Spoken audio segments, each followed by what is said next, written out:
আমার এক বন্ধু অনেকদিন ধরে আমাকে আহমদিয়া মুসলিম সম্প্রদায়ে যোগ দিতে উৎসাহিত করছে।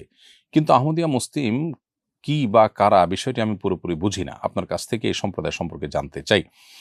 প্রিয় দর্শক, খুবই দরকারি একটি প্রশ্ন আপনি করেছেন। আহমদিয়া মুসলিম বলতে আমাদের সমাজ যাদেরকে বোঝানো হয় তারা মূলত কাদিয়ানি। ভারতের গুরুদাসপুর জেলার কাদিয়ান নামক গ্রামে এক লোক জন্মগ্রহণ করেছেন যার নাম ছিল গোলাম আহমদ। ইংরেজদের খুব অনুগত ছিলেন এবং ইংরেজ শাসন আমলে তিনি এবং তার পরিবারের লোকজন, তার বংশের লোকজন ইংরেজদের খুবই অনুগত এবং সেবাদার ছিলেন। এটি তার বক্তব্যে, তার বিভিন্ন বই পুস্তকে কিন্তু লেখা আছে। তার রুহানি খাজাইন এবং আরো বিভিন্ন বইয়ে তিনি স্পষ্ট করে লিখেছেন এবং দাবি করেছেন যে নাউজুবিল্লাহ, তিনি বলেছেন যে খোদা তাআলা কাদিয়ান নামক জায়গায় তার রাসূল প্রেরণ করেছেন। অর্থাৎ তিনি নিজেকে ইঙ্গিত করছেন যে তিনি আল্লাহর রাসূল, নাউজুবিল্লাহ, এবং কাদিয়ান নামক জায়গা নাকি ভারতের গুরুদাসপুর জেলাতে নাকি নবী হিসাবে তিনি এসেছেন। এছাড়াও আরো স্পষ্ট করে তার বিভিন্ন বই পুস্তকে তিনি কখনো নিজেকে নবী, কখনো রাসূল, কখনো মাসিহে মাউদ বা প্রতিশ্রুত মাসিহ হিসাবে উল্লেখ করেছেন। ইসলামের আকীদা এবং বিশ্বাসের একটা মৌলিক জায়গা হলো যে আপনাকে নবী করিম সাল্লাল্লাহু আলাইহি সাল্লাম আল্লাহর রাসূল সেটি বিশ্বাস যেমন করতে হবে। আশহাদু আল্লা ইলাহা ইল্লাল্লাহ, আশহাদু আন্না মুহাম্মাদুর রাসূলুল্লাহ, আল্লাহর একত্ববাদের সাক্ষ্য দেওয়া এবং মুহাম্মদ সাল্লাল্লাহু আলাইহি সাল্লাম আল্লাহর রাসূল হওয়ার সাক্ষ্য দেওয়া, এটা যেমন আমাদের ঈমানদার হওয়ার জন্য জরুরি, ঠিক একইভাবে রাসূল করিম সাল্লাল্লাহু আলাইহি সাল্লাম যে আল্লাহর শেষ নবী, শেষ রাসূল, তারপরে আর কোন নবী বা রাসূল আসবেন না, এই কথার সাক্ষ্য দেওয়াটাও কিন্তু আমাদের ঈমানের গুরুত্বপূর্ণ একটি পার্ট বা অংশ। ফলে আপনি যদি নবী সাল্লাল্লাহু আলাইহি সাল্লামকে আল্লাহর রাসূল হিসেবে স্বীকার করেন কিন্তু তাকে শেষ নবী বা রাসূল হিসেবে স্বীকার না করেন, তারপরে অন্য কোনো ব্যক্তিকে রাসূল বা নবী হিসেবে মনে করেন, তাহলে সারা বিশ্বের সমস্ত উলামায়ে কেরামের ঐক্যমতে আপনি অমুসলিম হবেন। এই তথাকথিত আহমদিয়া মুসলিম সম্প্রদায় বা মুসলিম জামাতের যে লোকজন আছেন তারা মূলত কাদিয়ানী ধর্মের অনুসারী এবং তারা প্রত্যেকেই কাফের এবং ইসলামের গণ্ডি থেকে খারিজ হয়েছেন। তারা সাধারণ কাফের নন, বরং তারা জিন্দিক টাইপের কাফের। জিন্দিক বলা হয় সেই কাফেরকে যে কাফের নিজে মুসলিম হিসাবে মানুষের কাছে জাহির করেন, অথচ তিনি বিভিন্ন রকমের কুফরি বিশ্বাস ধারণ করেন, লালন করেন, মানুষকে প্রতারণা করেন।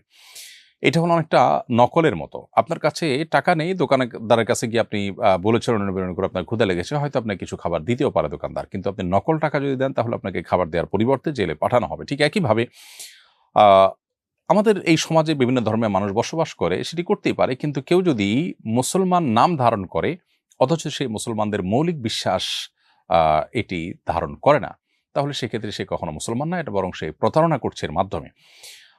অতএব কোনো একটা জুতা কোম্পানির মতো, অন্য ১০টা জুতা কোম্পানির মতো আপনি জুতার একটা কোম্পানি খুললেন, আপনি একটা প্রোডাক্ট বের করলেন, একটা ব্র্যান্ড বের করলেন, আপনি কেনাবেচা করলেন যথাযথ নিয়ম অনুযায়ী, আইন শৃঙ্খলা সবকিছু মেনটেন করে, এটাকে আপনার কেউ ইলিগাল বলবে না। কিন্তু আপনি যদি কোনো প্রতিষ্ঠিত কোম্পানির ব্র্যান্ডের নকল বের করেন তাহলে সেক্ষেত্রে আপনাকে অপরাধী হিসেবে ধরা হবে।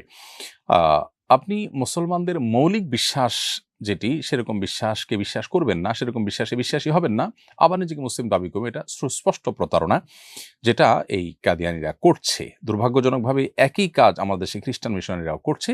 তারা নিজেদেরকে নাম দেয় ঈসাই মুসলিম, খ্রিস্টান না বলে মুসলমানদেরকে বিভ্রান্ত করবার জন্য বলে যে আমরা ঈসাই মুসলিম, মুসলিমই তো আমরা। ঈসা আসলামের প্রতি যা শ্রদ্ধা করি, আপনি মুসলমানের সাথে এমনি শ্রদ্ধা করেন।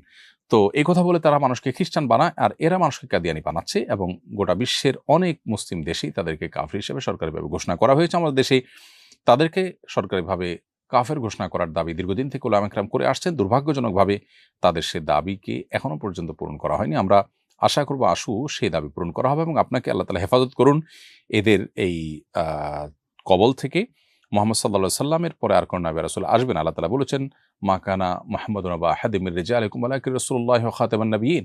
আল্লাহ তাআলা এখানে নবী সাল্লাল্লাহু আলাইহি সাল্লামকে সব নবীদের শেষ নবী হিসাবে সুস্পষ্টভাবে উল্লেখ করেছেন। খাতাম বা খাতিম দুই ভাবে পড়া যায়, দুইটার অর্থই খোলাসা দাঁড়ায় হলো নবী সাল্লাল্লাহু আলাইহি সাল্লাম শেষ নবী এবং শেষ রাসূল।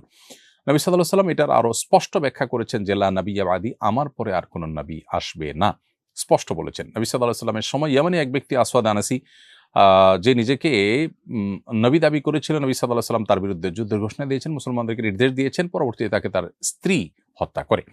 এবং একইভাবে নবী সাল্লাল্লাহু আলাইহি সাল্লামের বিদায়ের পর মুসাইলামা আল কাজ্জাব নামে এক ব্যক্তি নিজেকে নবী দাবি করে এবং ভয়ঙ্কর ফিতনা যখন সমাজের মধ্যে ছড়ায়, তখন খলিফা আবু বকর সিদ্দিক রাদিয়াল্লাহু তাআলার শাসন আমলে সিনিয়র অনেক সাহাবায়ে কেরামের মাধ্যমে তাদের সাথে পরামর্শ করে তার বিরুদ্ধে যুদ্ধের ঘোষণা দেওয়া এবং সে ৪০,০০০ মানুষই মুসলমানদের বিরুদ্ধে যুদ্ধ করতে উদ্যত এবং পরবর্তীতে তাকেও কিন্তু বধ করা হয়।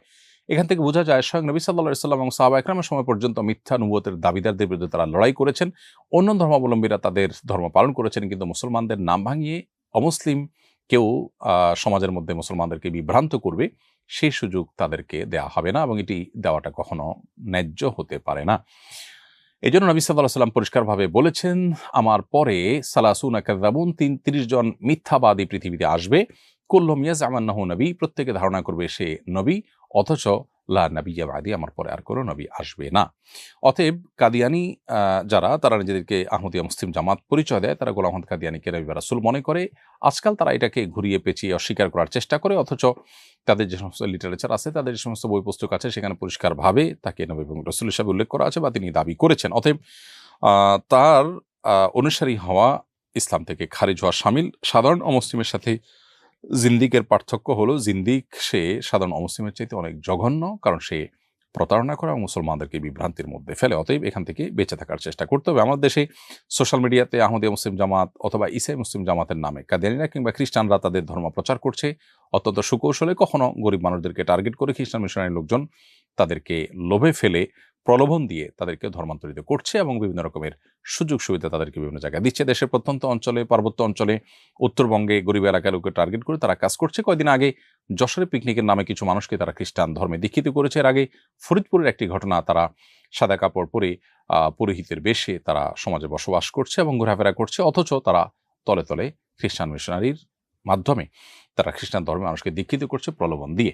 পূর্ব তিমুর সহ সুদানের কিছু কিছু এলাকা, যেগুলোতে একসময় মুসলমানদের বসবাস ছিল, কিন্তু পরবর্তীতে খ্রিস্টানদের আধিপত্যের কারণে উপনিবেশিক শাসন আমলে এবং তার পরবর্তী সময়ে খ্রিস্টান মিশনারিগুলোর কারণে সেখানে কিন্তু খ্রিস্টানদের আধিপত্য হতে হতে শেষ পর্যন্ত মুসলমান দেশ থেকে বিচ্ছিন্ন হয়েছে। আমাদের পার্বত্য অঞ্চলকে আমাদের দেশ থেকে বিচ্ছিন্ন করবার জন্য, উত্তর অঞ্চলের কিছু অংশকে বিচ্ছিন্ন করবার জন্য নানা ষড়যন্ত্র চলছে। আমাদের দেশে কিছু অসাধু প্রশাসনিক কর্মকর্তা আছেন যারা সামান্য কিছু সুযোগ সুবিধা গ্রহণ করে হয়তো তারা এই সমস্ত কাজ দেখেও না দেখার ভান করেন। বিভিন্ন ওলামা ইকরাম তাদের কাছে নালিশ করতে গেলে উল্টা তারা হ্যারাসমেন্টের শিকার হন। অতএব কাদিয়ানীদের অমুসলিম ঘোষণা করা এবং খ্রিস্টান মিশনারিগুলোর এই সমস্ত অপতৎপরতা বন্ধ করা, এটি আমাদের ধর্মীয় কারণে যেমন খুবই জরুরি, ঠিক তেমনিভাবে আমাদের রাষ্ট্রের নিরাপত্তার জন্য খুবই আবশ্যক একটি বিষয়। আমাদের প্রত্যেককে যার যার জায়গা থেকে এখানে সোচ্চার হতে হবে।